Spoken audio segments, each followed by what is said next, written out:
Bueno, hola a todos. El objetivo de esta presentación es poder analizar lo que estuvimos hablando en clase acerca de la caída del Imperio Romano. En primer lugar, nosotros habíamos analizado con anterioridad un concepto que es el concepto de multicausalidad y pensamos entre todos si este concepto lo podíamos aplicar a este caso en particular.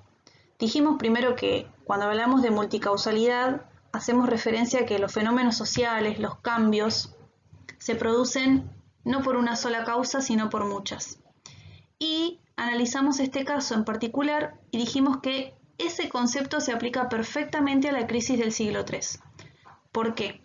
Porque como podemos observar en esta diapositiva, encontramos un montón de causas que generaron una crisis y la posterior caída del Imperio Romano de Occidente. Una de las primeras, dice acá, que fue la anarquía militar. Y a eso se le suma el saqueo, las epidemias, las hambrunas, que se paralizó el comercio y la producción artesanal, que aumentaron los precios, los campesinos y los esclavos comenzaron a rebelarse, y que la moneda se fue desvalorizando y que por esta razón comenzaron a realizarse los intercambios en especies. Este periodo de crisis supuestamente o aparentemente llegó a su fin a partir de la llegada de Diocleciano al poder. Digo aparentemente porque vamos a ver en las próximas diapositivas que en realidad el conflicto y la crisis no se superó por completo. Bien, en este periodo que asume Diocleciano, estableció algunas medidas, como por ejemplo las que figuran acá en esta diapositiva. Dividió el imperio en dos, en Oriente y Occidente, y estableció la tetrarquía, que es un sistema en el que cada parte del imperio quedaba a cargo de un emperador o de un gobernador. Pero si bien, como dije recién, la crisis se había finalizado, tras la abdicación de Diocleciano se volvieron a sentir los síntomas de esta crisis. Una vez que Constantino logra unificar nuevamente el imperio, traslada la capital del mismo a Constantinopla. ¿Sí? Lo voy a marcar acá en el mapa. Recuerden que Constantinopla es el nombre histórico de lo que actualmente es Estambul. Bien, y en esta diapositiva, en este mapa en particular, podemos observar bien claramente la división de los imperios. Imperio Romano de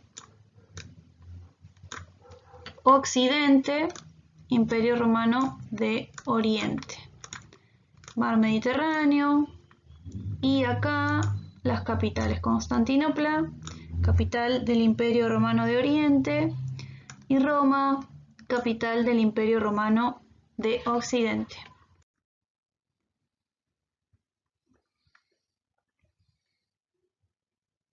Como dijimos nosotros, esta crisis de Roma fue tan profunda que finalmente va a ocasionar su caída.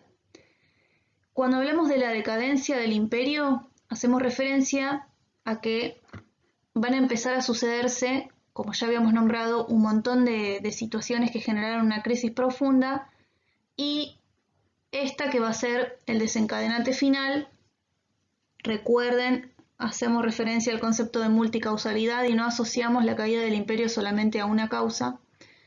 Empezaron a sucederse un montón de invasiones. Como podemos ver acá en este mapita, vamos a encontrar un montón de flechas de colores.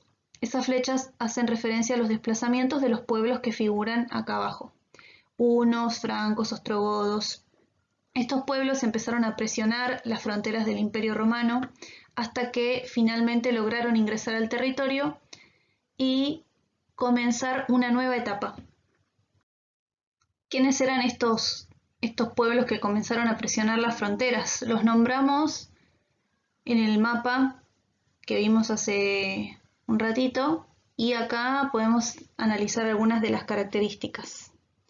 Eran agricultores y ganaderos, sus familias eran de carácter patriarcal, poseían una monarquía electiva, eso lo charlamos en clase varias veces, religión politeísta y naturalista, utilizaban el trueque y poseían leyes orales. Y acá vamos a encontrar lo que generó esta crisis y la presión de los pueblos bárbaros sobre las fronteras. Dice, la primera, creció la inseguridad debido a estos ataques.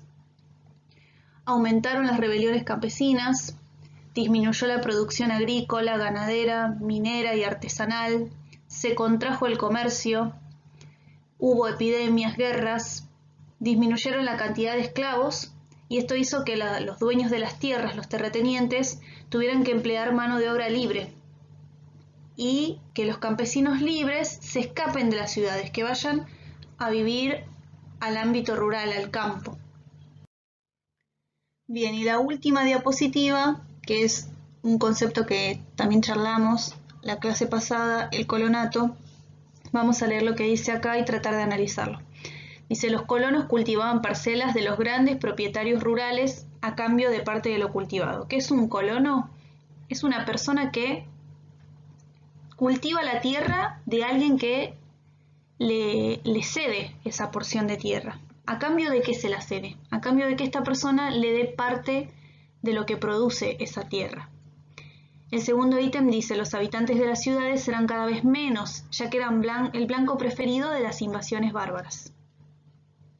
Y los pobladores comenzaron a refugiarse en el campo buscando seguridad, es decir, las personas que vivían en la ciudad, como lo vimos en la diapositiva anterior, comenzaron a buscar refugio en el campo, y en el campo se emplearon con este sistema de trabajo, en el que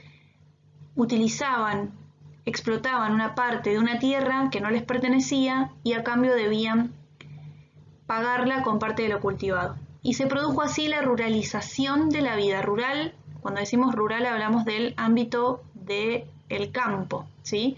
Se produjo la ruralización de la vida. Ese concepto lo charlamos también en el trabajo anterior.